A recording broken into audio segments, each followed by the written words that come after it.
Bueno, vamos a comenzar ahora ya con la última de las ponencias de Inés Rodríguez, que veníamos comentando que el currículum es extenso y como va a contar muchas cosas, simplemente lo resumo. La empresa de ahora, RIR Co, ¿no? En inglés se lee, vale. RIR Co diseño textil. Comienza en 2017, no hace demasiado, aunque bueno, hay una trayectoria anterior como vamos dentro de los textiles y dentro de, que me llamó mucho la atención, dentro de la floristería, del diseño de escaparates, etcétera. Dentro de los estudios también tiene muchísimos cursos que tenemos por aquí y además muchas conferencias impartidas también, así que no solamente recibir, sino que impartir, además de exposiciones tanto en el Museo del Traje de Madrid como en Barcelona, y los últimos años veo además también de 2015-2019 tenemos aquí 4, así que también, como prometí que iba a ser breve con todo lo posible, dejo y cedo la palabra a Inés. Bueno, gracias a Jan y a todo el ayuntamiento por invitarme. Es una maravilla estar aquí con vosotros, a vosotros también por venir, que hoy el día estaba un poco complicado. Y lo que voy a hablar yo sobre todo en la ponencia, además de mi experiencia, también dentro del textil o dentro de la artesanía textil, que es a lo que me dedico, también como empresa, ¿vale? Y lo que ha influido en mí el diseño, ¿no? Por eso yo la he titulado el diseño como herramienta para la artesanía contemporánea, ¿no? Un poco como le preguntaba a Sara, porque para mí, vamos a darle aquí, el diseño ha sido bastante importante, ¿no? Entonces, primero os voy a definir, que ya lo ha hecho Ian, pero os voy a definir de una manera un poco más simpática quién soy, ¿no? Esto es una entrevista que me hicieron en El País y para mí fue un hito. Os voy a contar también momentos que para mí han sido importantes. Y el titular dice: la gallega que ha inventado un tejido de fibra óptica. Y esto puede resumir perfectamente la trayectoria en el taller. Y también las frases siguientes, ¿no? Abandono una plaza en la agencia tributaria para dedicarme a establecerme en un pueblo.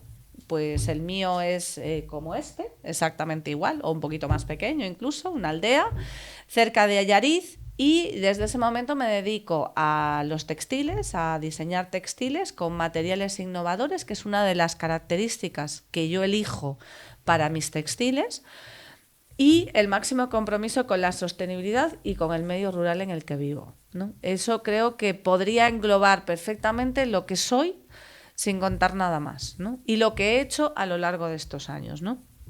Yo llego a la administración por una circunstancia en la que, bueno, una cuestión personal, siempre quise estudiar Bellas Artes, la vida te va llevando por otros lugares, hay que aprender también a dejarse llevar y en un determinado momento pues decidir que ya no vas por ahí, que vas por otro lugar, ¿no? Y si no funciona, pues volver atrás, que tampoco hay problema, ¿no? Es una de las cosas que yo también puedo decir. ¿Qué herramientas son las que tengo yo de trabajo? Pues estas son las herramientas que he tenido a lo largo de todo este tiempo, como es la ilusión que tenemos todos, la colaboración, por eso a mi taller se llama Ridico, porque son mis iniciales, y también cómo empecé trabajando. Yo empecé trabajando en colaboración, entonces cuando me preguntaban siempre era el trabajo de Inés con o para tal o cual que os voy a contar ahora, ¿no? Entonces por eso fue ese nombre cuando yo ya decidí que me iba a dedicar de una manera empresarial a él, ¿no? Sí que os recomiendo que os busquéis un nombre sencillo, porque yo ahora tengo que deletrearlo para poder mandarlo por correo electrónico. Entonces el naming es importante cuando decidís hacer determinadas cosas, ¿no? La colaboración, la artesanía, por supuesto, los valores, la tradición, el amor al trabajo, que creo que tenemos todos, la capacidad, como decía Elena, de divertirse con lo que hace, aprender y observar es muy importante, que también lo comentaban las otras anteriores compañeras, ¿no? Escuchar a los demás, al mercado, a tus compañeros, a la gente que te enseña, que es muy importante, experimentar, que es una de las maneras más bonitas de aprender. Imaginar y soñar para poder seguir adelante cuando tienes momentos bajos, y la versatilidad, que creo que es una de mis mejores virtudes, ¿no? La capacidad de adaptarte. Pues, ¿qué es nuestro taller? Pues nuestro taller es un taller artesanal textil. En nuestro caso sí que es 100% manual. Utilizamos telares de madera de aproximadamente el primero que tuvimos. Todos son manuales, no tienen ningún tipo de máquina, ni utilizamos ningún tipo de maquinaria más allá de la canillera que hay que darle con la manivela. Lo demás es todo absolutamente manual. Y tenemos en este taller varias líneas de trabajo, ¿no? Como digo yo, son diferentes patas. Por un lado tenemos el producto que empezamos haciéndolo para los demás, que es la colaboración que tenéis aquí debajo, que es una colaboración que hicimos para cocina con Javier Olleros, en este caso, que nos abrió el camino hacia un mundo completamente distinto y no explorado en los textiles, como era utilizar textiles para servir comida. El mundo de las colaboraciones para tiendas y para otras firmas, pequeñas firmas o firmas que buscan determinados productos que les distingan, como por ejemplo esta es una firma pequeñita de Madrid que se llama Mimeico, que trabajaba con cestos y a nosotros nos propuso hacer cosas con textiles. Nuestro propio producto que hacemos, que para distinguirnos de lo que hacíamos para la gente de moda, porque empezamos trabajando a moda, ¿no? Siempre los textiles y la moda van como juntos, y era como lo más fácil, ¿no? Y nosotros nos distinguimos yendo hacia la decoración de hogar, quizás también porque yo empecé haciendo diseño de muebles, entonces volví un poco hacia el hogar cuando encontré toda la parte de los textiles. Las otras patas son la internacionalización, que es un proceso en el que estamos ahora, ya casi 6 años después, la formación y la investigación, que empezó también aproximadamente en 2016, casi antes que el taller, y finalmente la innovación en productos, que es la que hemos conseguido con la manta de bebé, y todo esto es lo que os voy a contar ahora. ¿Cuál es nuestra propuesta de valor? Pues yo creo que hay una cosa muy importante que a mí me enseñaron, que es que para saber a dónde ir y encontrar el camino de cómo llegar, hay que saber a dónde quieres llegar. Entonces creo que es importante plantearse, que muchas veces los artesanos no nos lo planteamos desde el principio, a dónde queremos llegar. Queremos ser grandes, queremos ser pequeños, queremos estar en nuestro pueblo, queremos trabajar para alrededor, como decía Elena, queremos estar en un ambiente en Galicia, queremos estar fuera, queremos llegar al mercado internacional. ¿A dónde queremos llegar, no? Lo que llaman las empresas más grandes la propuesta de valor, ¿no? ¿Qué es lo que yo tengo que puedo ofrecer, pero a dónde me va a llevar esto? ¿Dónde quiero ir? No quiere decir que esto lo vayas a conseguir mañana o pasado o dentro del otro lado, pero te va a marcar un poco el horizonte de hacia dónde tienes que caminar, ¿no? Es como cuando vas con el coche y te dicen, oye, no, para no chocar tienes que mirar al frente y lejos, ¿no? Pues esto es un poco parecido. Tienes que mirar al frente y un poquito lejos.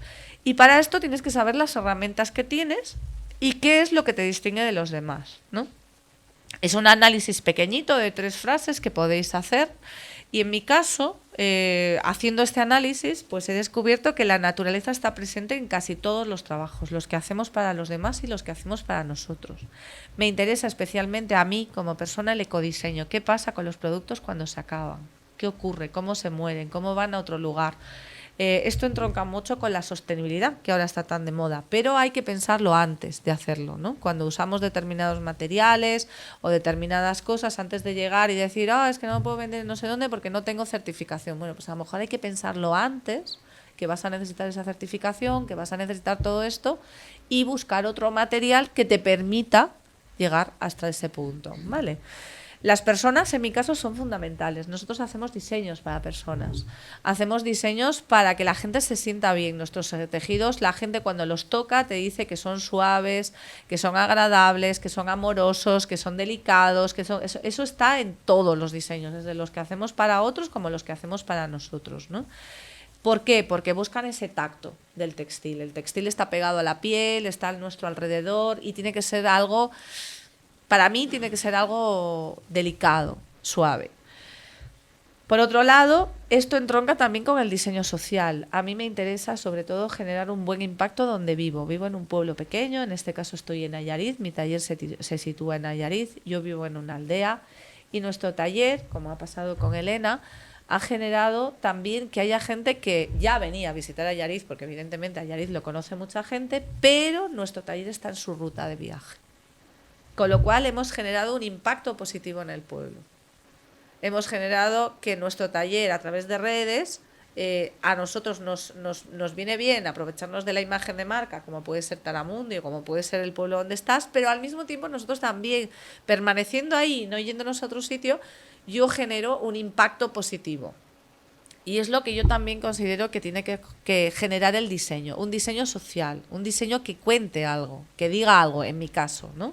Que va muy ligado a esas personas, ¿no? Y os lo voy a contar después en los productos. Aprovecho los materiales locales porque son los que han utilizado siempre la artesanía, ¿no? Porque son los que tenemos también más en proximidad, y también para ponerlos en valor. En este caso ocurre con la lana, ¿no? Que ahora la tenemos como muy denostada. Aprovecho la cultura, como contaba Sara, con Sargadelos, y hay una serie de referentes que os voy a contar, y el diseño de Isaac está dentro de ellos, para introducir determinados motivos y determinados diseños dentro de mis trabajos.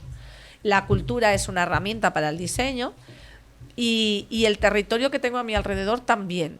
Los colores, las formas, la arquitectura, el paisaje, las plantas, todo eso lo vais a ver reflejado en los diseños, ¿no? Al mismo tiempo balanceo entre la tradición y la innovación. En el textil hay muchas cosas que se hacen de manera industrial, muchos tejidos que se pierden porque al hacerlos de manera industrial se simplifican los procesos, con lo cual perdemos determinados dibujos o determinadas formas que forman parte de la cultura tradicional. Y mi trabajo es traerlos o mantenerlos hoy en día para poder transmitirlos hacia las personas que vengan detrás, pero dándole una vuelta para que sean utilizados hoy en día y sea la única manera de que no se pierdan. Como decía Elena, los zuecos se perderán si se dejan de utilizar. Entonces, hay cosas que se van a tener que dejar de utilizar. Se ha hecho así a lo largo de toda la historia.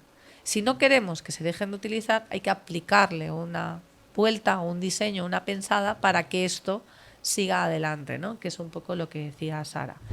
Y en este caso yo le aplico una vuelta de tuerca más, que es el incluir tejidos innovadores o incluir innovación, que también es posible en la medida de que cada oficio lo pueda, hay que ajustarlo, ¿no? Cada oficio sabe de lo suyo y sabe dónde puedes meter la innovación y dónde no, ¿no? En mi caso es utilizando materiales tecnológicos o materiales un poco más vanguardistas que me sirven a la vez para diferenciarme, o sea, me sirven para investigar, pero también para diferenciarme de los demás.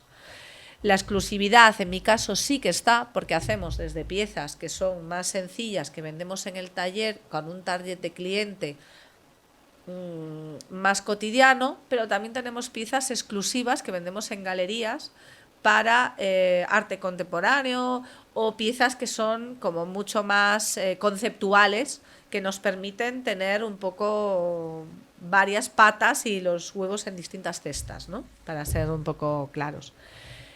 La sostenibilidad es fundamental. Utilizamos todo, excepto la fibra óptica, materiales naturales o biodegradables.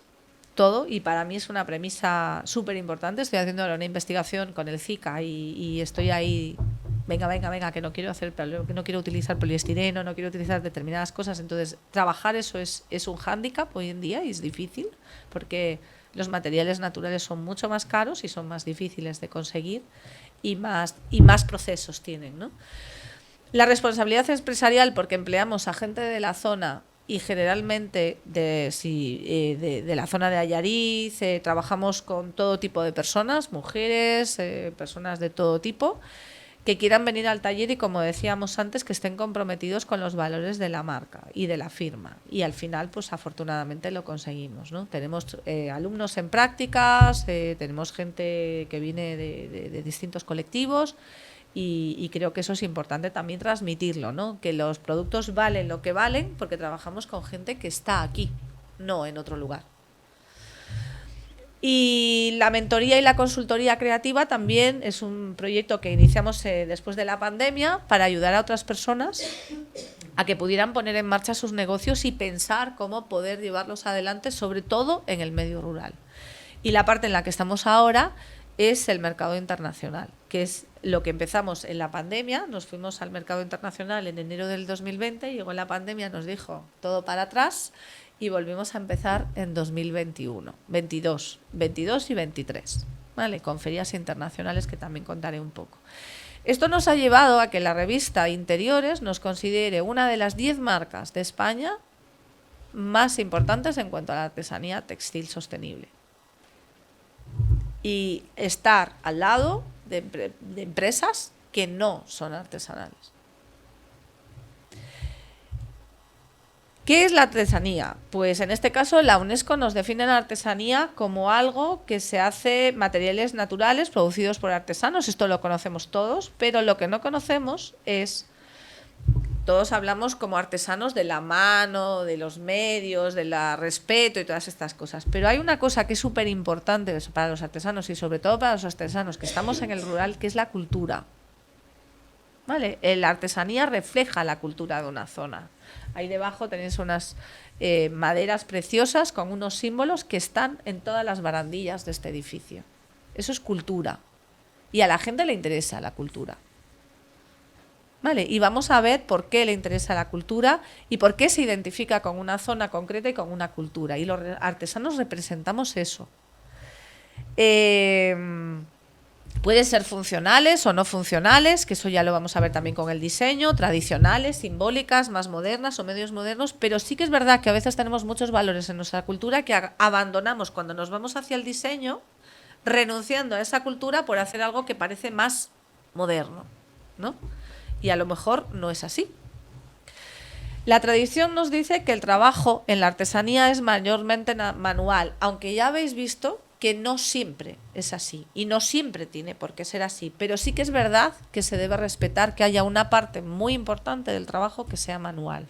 En nuestro caso, casi el 90%, o sea, todo el trabajo es manual, cosemos a mano, aunque utilizamos máquinas de coser, evidentemente, pero sí que el telar sigue siendo manual. ¿Por qué? Es más lento, pero nos permite mucha más creatividad. Entonces, era lo que decía ya con el torno. Hacemos cosas que son muy diferentes y no podemos competir con la industria. Entonces, esto no es cuestión de obcecarnos y decir, no, yo soy artesano y como un mantra lo hago todo manual. No, yo lo hago todo manual porque me permite diferenciarme de la industria y si no, la industria me come. O sea, yo hacer un tafetán en un telar me lleva horas, mientras que en una máquina se hacen 5 minutos. Si yo hago un tafetán, no voy a competir con nadie. Entonces, es cuestión de volver a la propuesta de valor del inicio. ¿Qué parte de lo manual aporto yo que no aporta una máquina? Y lo que no aporte una máquina, señores, la sierra eléctrica va de maravilla. ¿Vale? Ahora, si yo cortándolo con sierra lo hago porque lo tengo que tallar y me queda perfecto y lo hago con un bruñido o con un lo que sea y tal y cual, lo manual es lo que tiene que estar. ¿Vale?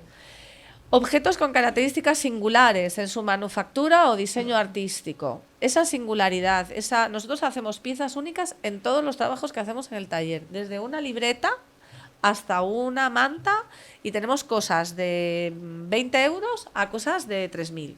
Y todo son piezas únicas. Le buscamos la manera de que esa singularidad esté y es un valor que nos hemos puesto en el taller y que no abandonamos. Es ese camino que os decía al principio, ¿no? Los objetos deben recoger esos valores culturales. Para mí no se entiende la artesanía si no va ligada a la cultura. De la zona, de la comunidad, porque cuando yo voy a un lugar quiero ver que en ese objeto se representa la cultura de la gente que está ahí. Y creo que es lo que enriquece la artesanía, ¿no? Yo no sé por qué la gente viene a Taramundi a comprar las navajas. Seguramente porque tienen algo distinto a lo que no está en otro sitio. Y esa singularidad es el valor. Los objetos y el trabajo realizado por los artesanos transmite ese valor. Transmite el valor que tiene la cultura que él recoge y que a su lado transmite. Yo entiendo al artesano como un vehículo, ¿no? Como alguien que lleva y trae y que tiene que estar en la sociedad que está hoy en día, ¿no? Tenemos que saber que hoy, pues eso, lo que decía Elena, hay herramientas, hay internet, hay marketing, o sea, vais a ver un poco, yo hago ahí como una especie de mezcla de todo esto para crear mi propio universo, ¿no? Y hay que transmitir esos valores, hay que transmitir a la gente el valor de las fibras. Yo transmito que las fibras naturales tienen un cuidado para las personas, que son hipoalergénicas, que hoy en día vivimos con fibras que nos producen enfermedades y que esto es un valor de lo que yo tengo y de lo que yo aporto, ¿no? Y ese trabajo hay que contarlo y tiene que estar en la pieza también. La gente lo tiene que percibir sin que tú se lo digas. Cuando la gente toca un textil que nosotros hacemos, percibe esa suavidad y vuelve, porque cuando nosotros le vendemos el trabajo, no le estamos vendiendo algo que no es real. Le estamos diciendo, mira, esta bufanda te abriga, pero no pesa. Y al año siguiente tenemos a esa persona que dice, no, mira, quiero regalar otra, porque efectivamente abriga y no pesa. pero tiene que estar en el producto, no vale el discurso, ¿no? Y luego adecúa los materiales de la zona al uso de los mismos, ¿no? O sea, si vosotros tenéis un material que aquí pues ha estado en desuso, se utiliza más o es distinto, pensadlo, ¿no? Os da ese plus diferente de a lo mejor poder aprovecharlo. A mí la tradición lo que me aporta, sobre todo, es el conocimiento de las técnicas. Conozco muchas técnicas que una máquina no podría conocer o que la industria a lo mejor no conoce. Esas técnicas, poder aplicarlas, la inspiración para hacer determinados trabajos que se pudieron haber hecho en otro lugar, conocer todo ese tipo de técnicas me da mucha ventaja. Los valores de esas técnicas, o sea, los valores que tenía la tradición antes, ¿no? Lo que decía Elena, pues tal producto era para tal cosa. Las colchas de gorullo se hacían como representación de las familias. Cuando una persona se casaba, ponía en esas colchas su esperanza de vida con su pareja. Y esa historia y ese conocimiento de esa historia hace que yo pueda hacer hoy tapices que puedan reproducir otras historias. Pero si no conozco esa cultura tradicional, si no sé por qué esos motivos estaban ahí, por qué se hacía de esa manera, con qué materiales se hacía y cómo se hacía, no puedo hacer un lenguaje propio y traducirlo en otra cosa. Entonces, eso es lo que a mí me aporta esa tradición. Al mismo tiempo me aporta respeto por las personas que trabajaron en el oficio antes que yo, que hay una obligación de poder dar continuidad a todos esos conocimientos que si no de alguna manera se perderían. Creo que eso es lo que hace el artesano, ¿no? Pero ¿qué puede aportar el artesano con esos trabajos tradicionales a la sociedad en la que hoy estamos, ¿no? Pues puede aportar sostenibilidad e innovación, porque tenemos un conocimiento fantástico de los materiales. En Francia, los artesanos artísticos que trabajan en la alta artesanía, en la artesanía más contemporánea, se le llama maestros de la materia. Métiers d'art. O sea, la materia es nuestro mayor conocimiento. Y un artesano sabe perfectamente si la materia se va a doblar, si no se va a doblar, si la tensión es la adecuada, si no es la adecuada, si el filo está bien, si la cerámica se rompe, que dónde está. O sea, ese es nuestro valor. Y eso nos lo da el conocimiento de la tradición.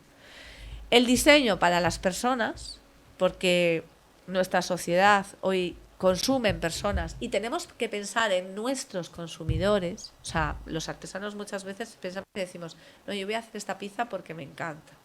Bien, está perfecto, pero ¿la vas a vender?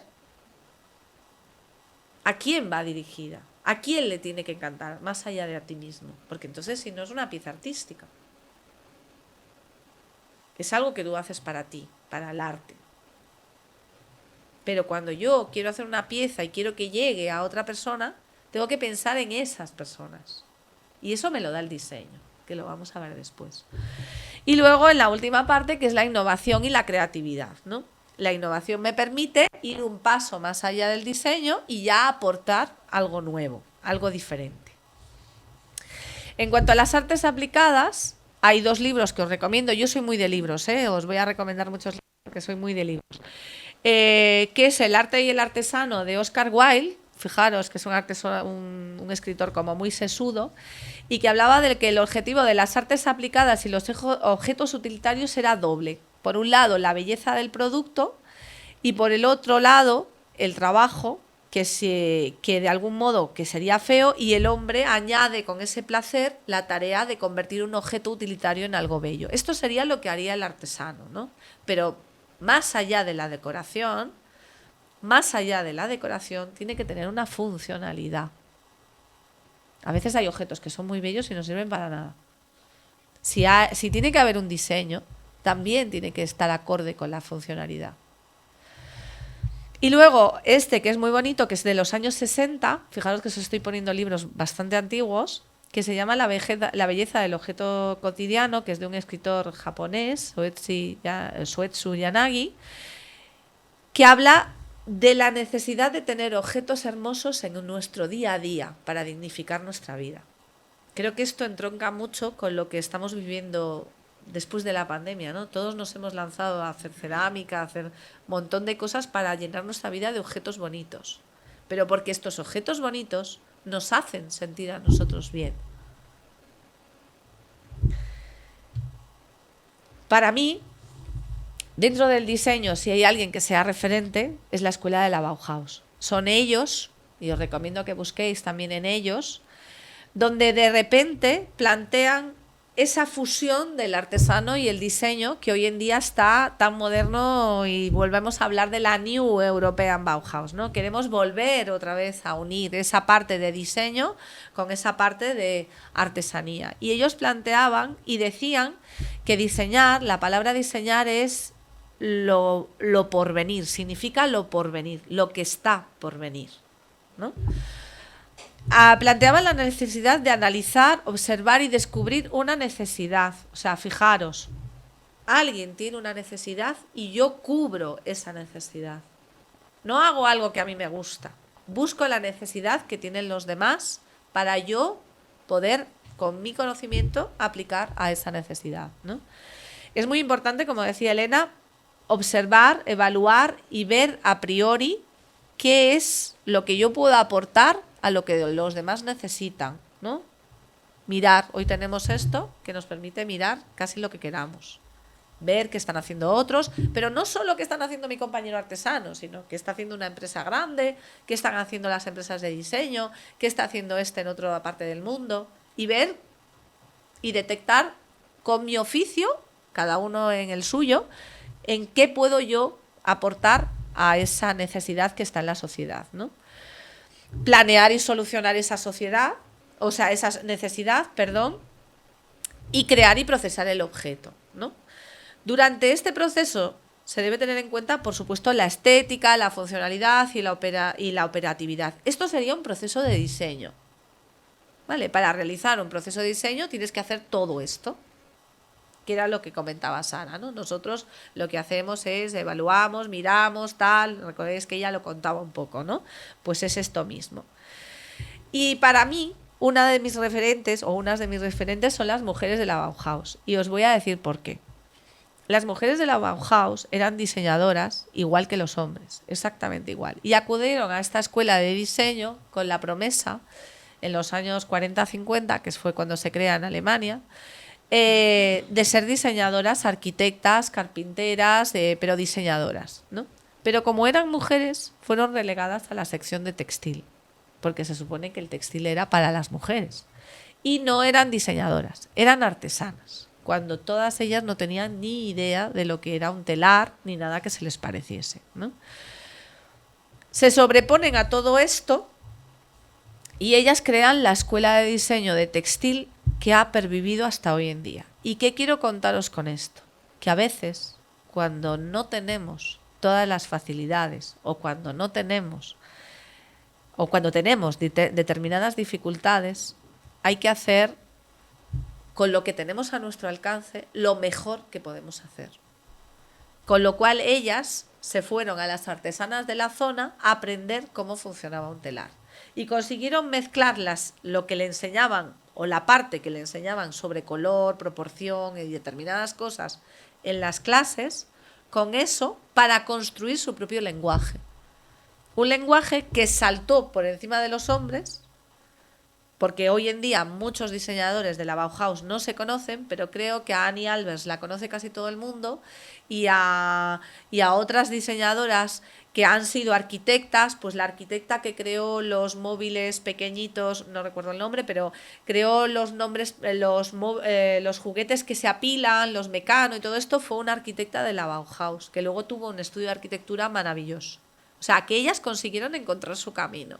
Entonces, las tengo como referente porque creo que hoy en día Annie Albers llegó a los museos. No solamente esto, sino que saltaron a la otra parte del mundo y crearon escuelas de diseños en Estados Unidos. Y ellas fueron, aún relegadas y aún en una zona apartada, consiguieron que su voz se escuchase en todo el mundo. Y hoy en día están consideradas las mejores diseñadoras de la historia. no solamente se ciñeron, bueno, pues aquí tenéis el nombre, que me lo he apuntado porque no lo sabía, y ahí tenéis el mecano, y no solo lo consiguieron en el textil, sino que muchas de ellas se fueron también a la metalistería, que no era un oficio de mujeres, ¿no? Y fijaros estas teteras y estas cafeteras de los años 50, que hoy las veríamos en cualquier estudio de diseño y diríamos que son de hoy. Pues no, son de los años 40.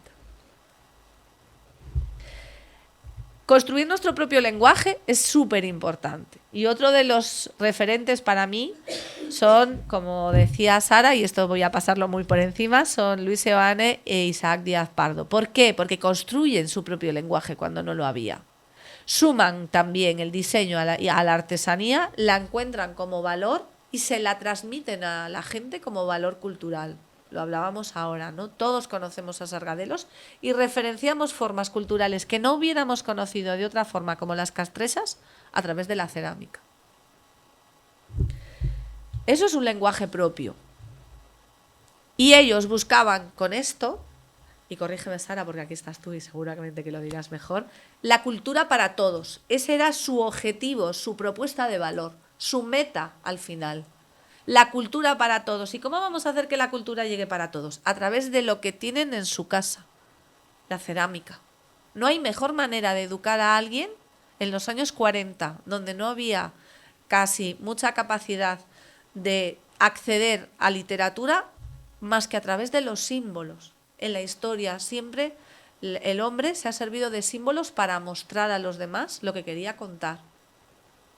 Un pictograma, la escritura cuneiforme, y ellos muy inteligentemente difundieron la cultura gallega en un momento en el que no se podía difundir a través de la cerámica y construyeron su propio lenguaje y también han conseguido que trascienda y que todos veamos las piezas de Sargadelos y sepamos cuáles son y los símbolos que están dentro, pues seguramente que también. A nivel nacional, este hombre cumplió hace nada, creo que 80 y pico, 90 años. Os recomiendo su libro que se llama El diseño y otras cosas de la vida, porque es un libro absolutamente delicioso y sin pretensiones, y es Miguel Milá. Y él habla de un diseño familiar. Otra vez volvemos a lo que tenemos a nuestro alrededor, a trabajar con los recursos que tenemos a nuestro alrededor. Y él dice que siempre, dentro de este libro, cito, siempre he dicho que mi diseño es familiar porque he diseñado lo que he necesitado o lo que un amigo o familiar me ha planteado. ¿Quién no ha hecho esto como artesano o como diseñador? ¿Quién no ha diseñado a alguien para algo, para un familiar o para un amigo o para alguien que lo ha necesitado? Dice que siempre está diseñando y la falta de espacio y la falta de medios han sido claves en su trabajo. Miguel Milá también es un hombre de la posguerra y hace cosas súper sencillas con materiales muy sencillos, pero está considerado uno de los mejores diseñadores hoy en día. Por esa aplicación tan sencilla de la necesidad y por hacer con muy pocos recursos cosas muy grandes. Y todo a través del conocimiento y el diseño. Y esto, pues como me había dicho Ian, que había mucha gente dedicada al tema de la cuchillería y Taramundi es conocido por esto, pues os he traído este artículo que os recomiendo también, donde el fin justifica el objeto, ¿no? A veces nosotros hacemos cosas que nos gustan, pero sin pensar en la funcionalidad, o después le damos la funcionalidad. En este caso son 10 diseñadores de cubiertos de toda la historia que hacen cosas pensando primero en la funcionalidad y luego adaptan el objeto, ¿no? En este caso, este de la izquierda lo he seleccionado porque son cubiertos para niños, ¿no? Los niños comen de lado. Y entonces, estos cubiertos tienen pensaríamos que es súper moderno porque se le ha ocurrido ponerlo de lado porque no está en el medio, ¿no? Pues no. Se le ha ocurrido ponerlo en el lado porque tiene una función. Y la función es que un niño que coge un cubierto y hace esto lo haga de mejor manera y adapta un diseño súper sencillo a una funcionalidad, con lo cual el fin justifica la forma del objeto. El de al lado quiere recordarnos, ya entra dentro de la belleza. Yo tengo mis dudas de que eso a lo mejor sea cómodo para comer, sobre todo el tenedor, y ya va más un poco en función de la estética, la belleza o el concepto. ¿vale? Os los he puesto a los dos contrapuestos porque en el primero se ve como muy claro y es un señor de los años 50, 40-50, y este japonés es un poco más moderno y tiende un poco a algo un poco más conceptual, ¿vale? Desde el punto de vista del diseño, si pensamos en la funcionalidad, el primero lo cumple mejor. Y a veces confundimos el diseño con la estética. Por supuesto, el diseño camina, igual que la artesanía, igual que nuestra sociedad, o debería caminar, hacia la sostenibilidad. Fijaros, esto es una reinterpretación de una empresa cerámica de Valencia, de lo que es una botella botijo, ¿no? Un poco también para hacernos pensar a través del diseño qué estamos haciendo con un objeto que es maravilloso como el botijo, que tiene un trabajo excepcional de diseño y de observación, donde el agua se transfiere a través de los poros de la pared, utilizando botellas de plástico, ¿no? Entonces, a veces puede ser conceptual, pero también la función nos puede dar ese punto de pensamiento, ¿no? En este caso, ¿cómo lo hacemos nosotros? Pues nosotros lo hacemos a través de colaboraciones, porque fue como os recordaba que empezó nuestra empresa. Esta fue la primera colaboración grande que hicimos. La elección de nuestros productos, que queremos que sean para moda, para decoración, hogar y en este caso también artísticos, empleando la experimentación y la innovación y la divulgación y la consultoría para que también pueda llegar a otros como hoy. Esta es la primera colaboración que nosotros hacemos grande o que yo hago grande, porque aquí en este momento era todavía freelance, y es una pieza artística porque no se ha vendido más que una. Pero fijaros que no es funcional, pero solamente hay una pieza y en este caso se crea como objeto artístico de un final de colección para hacer un tapiz. Aquí se mezclan muchas técnicas diferentes, se mezcla bordado, técnicas de tapicería, técnicas de tejeduría, se hace la pieza a medida en función de un pattern. Y es la primera vez que una pieza nuestra se ve así un poco como al mundo, ¿no? Esto supuso en la salida del taller y aquí veis todo el proceso de diseño. Como decían ellas, es un proceso muy largo. Bueno, gracias por el caramelo. Disculpad por el ataque de tos, pero estoy un poco acatarrada y... Vale. Esta es otra colaboración que hice para un diseñador libanés, donde teníamos que adaptar su lenguaje, que era un lenguaje con piel. Este lazo tiene como un clavo en el medio. Él tiene una estética muy gore. Ha trabajado para Lady Gaga.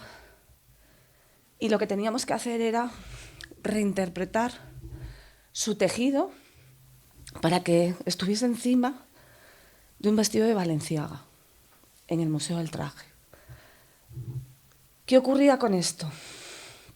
Que las dos piezas tenían que dialogar entre sí. Aquí mis técnicas se tienen que fusionar con el lenguaje de él. Y esto es lo que ocurre cuando tú haces una colaboración. Cuando tú haces una colaboración, tu lenguaje, tu forma de ver las cosas tiene que... O sea, no se puede notar. Tiene que estar completamente unida a la de la persona que te lo encarga, ¿no? Para esto yo me fui al Museo del Traje a investigar sobre un tejido que utilizaba Balenciaga en sus vestidos y que le permitía esa rigidez, que se llama gazar.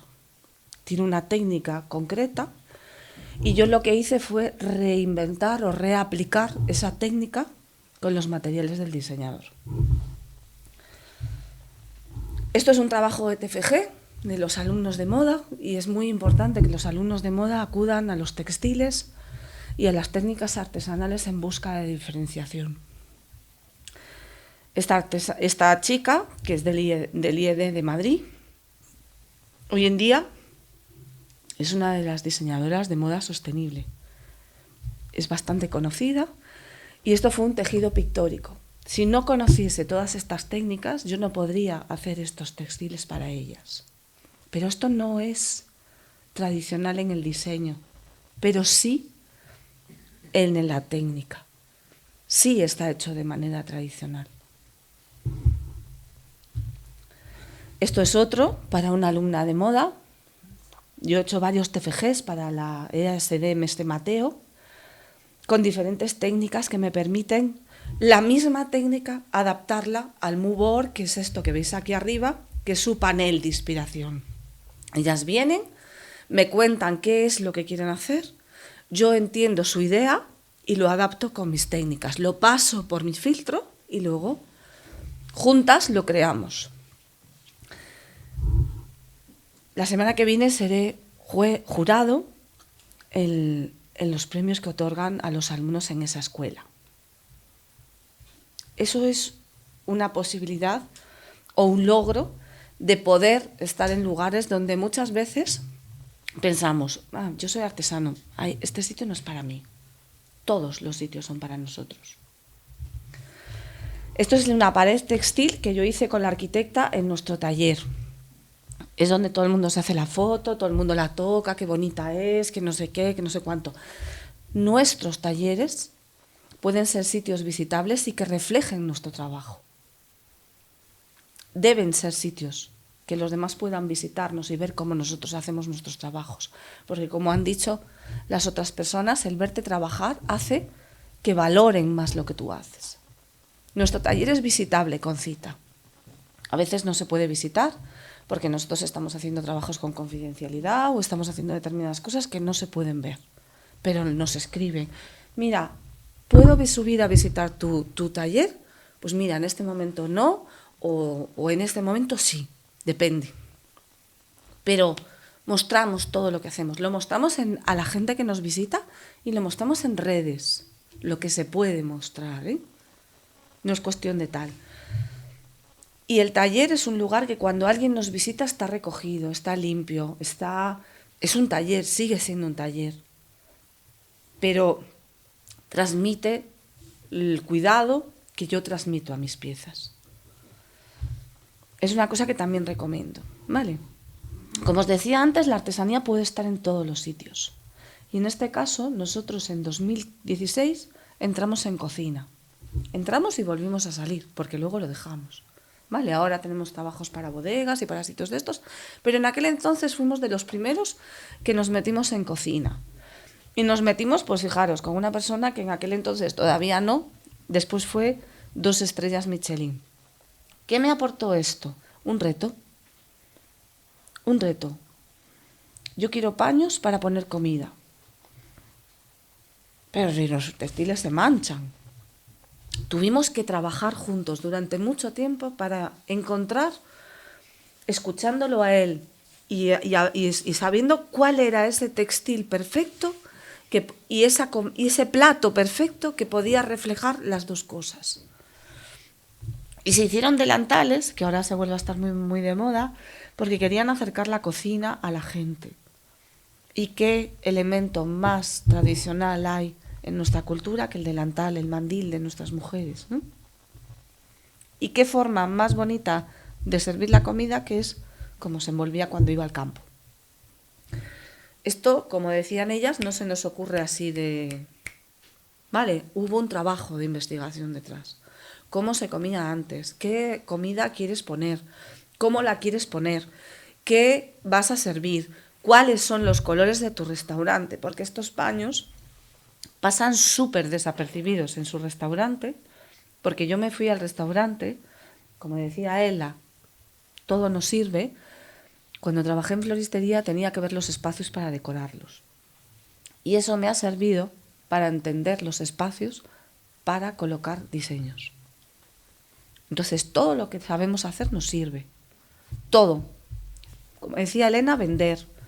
En mi caso, haber pasado por determinados puntos y por determinados sitios. ¿Vale? Y esto, los paños se integraban, es un paño de lino súper sencillo. Muchos otros chefs han intentado hacerlo con otro tipo de paños, pero el efecto no es el mismo. Porque es un paño de artesanía y está pensado para ese sitio. Eso es lo que hace el diseño. Ahí lo tenéis. Hicimos los uniformes de sala también, combinando un tejido Coolmax, que era un tejido de camiseta, que se utiliza para hacer deporte, en la parte de atrás, porque sudaban mucho en los servicios y en todas estas cosas, y un lino en la parte de delante con el cruce de las batas de las mujeres de los mandiles. Pero también como homenaje al segundo cocinero, que es japonés. ¿Entendéis? Un poco cómo la historia se crea y luego se crea el diseño, no al revés. No creamos el diseño y luego lo contamos. O le damos la forma que nosotros queremos. En este caso, nosotros, estas técnicas tradicionales, esto es una reinterpretación del gorullo, que es la técnica tradicional de las colchas de las mujeres antiguas, en piezas que son mucho más ligeras. ¿Por qué? Porque las colchas de gorullo se dejaron de utilizar porque pesaban mucho. ¿Para qué las vamos a reproducir si no se van a vender? Las vamos a coger, le vamos a dar una vuelta, las vamos a pasar por nuestro filtro y las vamos a convertir en algo que sea actual, que lo queramos en nuestra casa, que queramos disfrutar de esta manta. Tenemos clientes que las compran, son mantas caras, porque se hacen una a una y levantando una a una, pero tenemos clientes que las compran y las usan para dormir la siesta. Todos los días. Y nos escriben 2 años después y nos dicen, es lo mejor que me he comprado. Eso es lo que queremos, lo que decía Elena, ¿no? El boca a boca. Es de las mejores cosas que tenemos. Para eso han sido diseñadas, para que te sientas bien. Cuando duermes una siesta, cuando estás con tu pareja, con lo que sea. Y luego también trabajamos con diferentes materiales, ¿no? No hay límite, en mi caso. Trabajamos con cuerda, como es aquí con lino y cuerda, y en este caso es madera flexible. A veces hay materiales de otros oficios que pueden entrar en otro oficio, sin distorsionar. Otra cosa es meter las cosas a calzador. Pero si tiene cabida y puede ser interesante y encaja y no desdice, podría estar dentro del trabajo, ¿no? Con esto iniciamos un nuevo camino, que es la artesanía basada en la innovación. La sociedad en la que vivimos se digitaliza y la artesanía puede resolver a muchos retos de la sociedad, incorporando nuevos materiales y dando respuesta a nuevas necesidades. Esto no lo he dicho yo, lo dice un diseñador en un libro que se llama Nuevos futuros posibles para el diseño post-COVID. Fijaros, ellos hablan de artesanía. ¿Por qué no hablamos nosotros de diseño? Las máquinas solo conocen lo que ha sido predeterminado, no la imaginación creativa que ofrece en cada objeto sutiles variaciones. Y esto es nuestra propuesta de valor. Con lo cual, esto es una pieza tradicional de gorullo llevada a la actualidad con un diseño donde la escala se amplifica, se trabaja de otra diferente manera, se toma como una pintura, como un tejido pictórico, pero la técnica está de base en la otra, en la que vistes hace un rato, en la colcha blanca de gorullo. Y esto es un tejido de fibra óptica con el que somos el primer taller artesanal que tiene un diseño industrial en la Oficina de Patentes y Marcas. Otra cosa importante, registrad vuestras innovaciones. Así es como se hace la colcha. Y así es como lo hemos contado. Cómo se hace esta pieza, que es un tapiz, que se hace en 2018 y fuimos considerados, cuando fuimos a París en 2020, por una revista especializada de diseño textil, como tendencia. Un artesano que marca tendencia en París. Esta pieza se hizo en 2018 y estuvo en la Porto Design Bienal el año pasado, en 2023, porque hablaba del agua y de la resiliencia. Conceptos que cogieron mucha importancia después de la pandemia. Evidentemente yo no sabía que iba a venir una pandemia, ¿eh? O sea, eso está teniendo claro. Pero sí que es verdad que hay conceptos de nuestra sociedad que nos pueden servir como base para trabajar nuestros diseños. ¿Vale? Habla del camino del agua, del camino de las personas que tienen que fluir a pesar de las dificultades. y de cómo cualquier pieza puede representar también un concepto, como pasa un poco con el arte, ¿no? Y ya estamos entre cosas que van entre lo utilitario y el arte, que es hacia donde estamos caminando ahora un poco. Con el tejido de fibra óptica queríamos demostrar que la industria se puede fusionar con la artesanía, haciendo un tejido que conduce luz y datos. Estuvo en la exposición de Barcelona, como os dije, está registrado en el libro de los mejores diseños de Galicia. Fijaros, ya no son los diseñadores que vienen a la artesanía, sino que la artesanía se mezcla con el diseño, es cambiar y abrir una nueva vía. Y está en la Materioteca de Galicia, donde están los materiales industriales. Este era un camino que yo quería desde el principio, pero he tardado 6 años en llegar a él. Y en el medio he tenido que hacer otras muchas cosas que me han permitido llegar hasta ese foco, que era abrir la artesanía a nuevos mundos, ¿vale?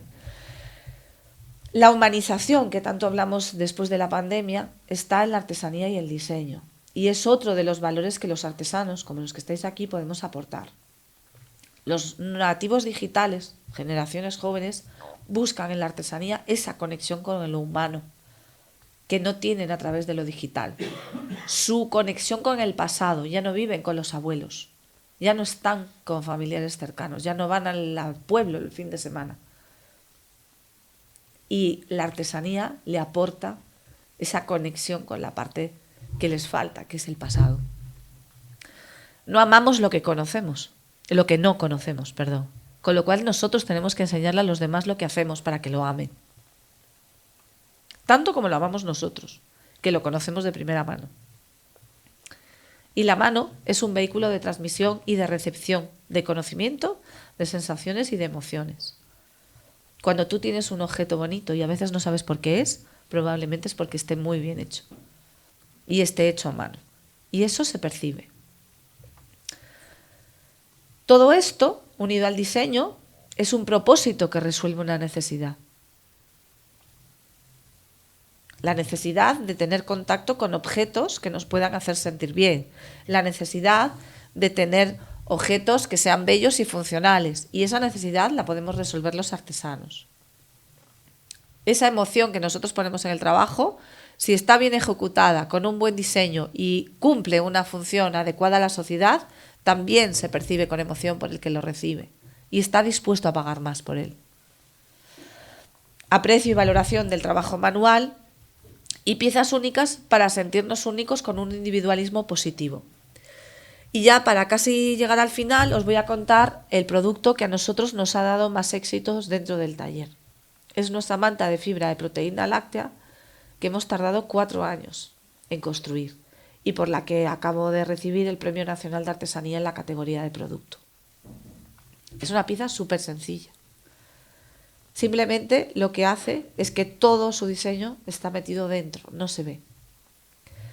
Es una fibra de proteína láctea sostenible que se hace con residuos de la industria láctea, con lana, que también hoy en día se considera un residuo, lana de comunidades de la transhumancia de la zona de Castilla y de Cáceres, donde se pone en valor la necesidad de recuperar determinadas fibras que producen beneficios para el entorno rural. Está teñida con plantas naturales de la zona, con cáscara de cebolla, con moras, con helechos, y ahora está generando el interés de la industria. Cuando yo quise hacer esta fibra, acudí a la industria y no había ningún interés. Y tuve que hacer el trabajo al revés. Esta fibra o esta manta también fue reconocida con el Premio de Innovación de Materiales de GAIN, de la Agencia de Innovación y Diseño. Es el producto que más vendemos y la empezamos a vender online. Para gente que quería consumo responsable y que quería productos innovadores. ¿Vale? ¿Qué buscan en este producto? Un regalo diferenciador, cuidado para bebés que tienen problemas o personas que tienen problemas de piel, exclusividad, ecodiseño y un producto que se hace aquí, en España o en Europa. Y esto es lo que aporta esta manta. Hoy en día es nuestro producto más vendido. ¿Vale? Y tiene un impacto social. ¿Por qué? Porque con esta manta lo que queremos reivindicar es la necesidad del tiempo para el cuidado. El cuidado de las personas más pequeñas, de los que llegan a este mundo. Y al mismo tiempo también tiene un doble sentido, que es una manta biodegradable en 6 semanas y llegan a este mundo, pero cuando tengan esta manta y esta manta no se quiera utilizar por lo que sea, vuelve a la naturaleza sin causar ningún impacto. Y esto es el ecodiseño. Esto es lo que queremos hacer en nuestro taller. Esto nos llevó a una charla TED, que es muy difícil estar en una charla TED. Y presentamos nuestro concepto de artesanía del futuro, Artesanía 4.0, que la podéis ver en internet, en una charla TED. Además de los premios y las exposiciones, creo que Rubén Balsa, en el libro que os decía, define muy bien lo que puede aportar la artesanía para el futuro, ¿no? Si realmente exploramos la relación compleja que se establece entre el diseño, el arte y la artesanía y la ciencia, seríamos capaces de construir respuestas mucho más efectivas a nuestra sociedad. Y provocaríamos que nosotros mismos, como artesanos, también podamos aportar soluciones a emergencias inéditas de una manera innovadora. Esto me lleva a la última parte, que es la investigación. Me reconocieron en el año 2022 una beca de investigación y diseño de nuevos materiales en el REGA. Era una beca de diseño, no de artesanía. Y yo estuve investigando en el diseño de nuevos materiales que partiesen de la agricultura y de la industria. Materiales hechos con lana, con plástico, con madera, pero también con fibras que podrían ser prototipos de investigación para el futuro en la industria. Y esto es un proyecto muy bonito que hicimos también con esta parte social que nosotros intentamos reflejar en los productos y en los trabajos que yo hago. Un delfín de plástico que nos invitaron a realizar con personas con diversificación funcional y con una escuela que había allí para personas con diversidad, para contar un poco a la sociedad la necesidad de limpiar nuestros mares, ¿no? De los plásticos y los microplásticos. Y esto está tejido con botellas. Y se hizo en comunidad, con sus familias, y está colocado en la playa de Bayo. Con esto que os quiero decir, para resumir, que no hay límites, ¿vale? No hay límites para lo que podáis hacer. Sí que es verdad que cada uno tiene que encontrar su camino. Y a pesar de que las 3 personas que hemos estado aquí, cada una ha contado su experiencia, el camino de cada uno lo crea cada uno, con las herramientas que tiene, con la cultura, con el conocimiento y sobre todo aprovechando todo lo que tenéis a vuestro alrededor, aunque a veces parezca poco. Así que gracias por la paciencia, por la tos, por el caramelo y nada más. Ha sido un placer. Gracias por vuestra atención.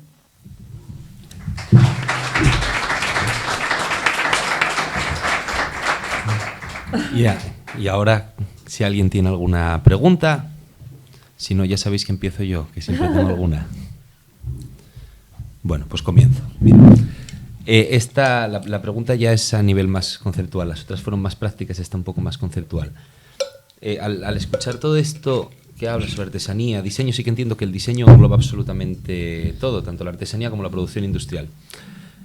Pero, y yo creo que es un tema muy interesante, ¿cuál es la línea que las separa? Porque yo en un telar veo, yo no lo sé utilizar, veo una máquina absurdamente compleja. Yo ya nací casi con un teléfono móvil, entonces me es muchísimo más sencillo programar algo o similar a utilizar un telar que me parece una auténtica locura, vamos, de pedales, de todo, ¿no? O sea, uno ve un telar y yo casi no sabría ni dónde sentarme. Si no tuvieran un banco, la mayoría de ellos no sabría dónde sentarme. Entonces me cuesta diferenciar nítidamente dónde está la línea entre la industrialización, porque los telares fueron procesos industriales en su momento, hace muchísimos años, y lo que ahora nosotros definimos como artesanía. Veo 2 opciones.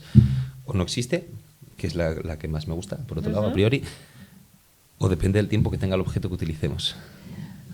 Pues mira, yo me quedo un poco con la primera, ¿no? O sea, creo que el artesano siempre ha diseñado de una manera implícita. Creo que cuando tú tienes que observar un objeto, y ya no te hablo de los telares industriales, que efectivamente hoy en día son anacrónicos, pero en su momento fueron industriales, ¿no? Pero cuando tú tienes que tejer, vamos a una parte mucho más sencilla, lo que todos hemos hecho en el campo, ¿no? Cuando tú vas al campo cuando eras niño y cogías unas, pues yo qué sé, hierbas o lo que sea, ¿no? Que tenías allí y de repente empezabas a hacer este gesto, ¿no? Es un gesto que es casi innato, ¿no? Si este gesto le añades una cierta observación y tú te planteas que lo quieres utilizar para hacer una cuerda, para tirar de algo, ya estás diseñando algo. Entonces, realmente es un proceso que se separó en la industrialización de la artesanía, pero que está implícito en la artesanía, ¿no? Cuando tú, Elena lo contaba, ¿no? Es que es 1 milímetro que tú le subes a la suela, o en nuestro caso, es que si hago esta densidad, este tejido me queda súper duro, entonces a la hora de doblar, ahí ya estás diseñando. Lo que pasa que, ¿qué ocurre? Que para diseñar ese objeto la diferencia es yo quiero que cumpla una serie de características. Entonces adapto el proceso a esas características. Cuando yo me siento en el telar y cojo esta tela, que a veces pasa, ¿no? Cuando damos algún curso a algún niño, no, es que me gusta esta lana porque es de color azul y porque la meto aquí tal. Entonces eso ya no es un proceso ni artesanal ni de diseño. Ya es otra cosa. Puede ser arte, puede ser expresión artística, puede ser lo que tú quieras, ¿no? Pero creo que en un botijo tiene que haber un proceso muy largo de observación para saber que cuando tú metes el agua se enfría y sale porque hay un cambio de presión entre el interior y el exterior. Y eso, el artesano que lo hizo, había un diseño que era enfriar el agua, ¿no? Había una funcionalidad. Entonces creo que siempre ha estado implícito y siempre ha estado junto hasta la industrialización. Y luego ya otra cosa es el telar. Pero como cualquier cosa, ¿eh? O sea, yo creo que cualquier oficio hay que conocerlo, hombre, para saberlo. Pero bueno, como cualquier oficio un poco más complejo. ¿Alguien tiene alguna otra pregunta? Pues entonces, al igual que a la entrada, soy lo más breve posible para irnos, que ya empieza a hacerse de noche. Bueno, ya es de noche, de hecho.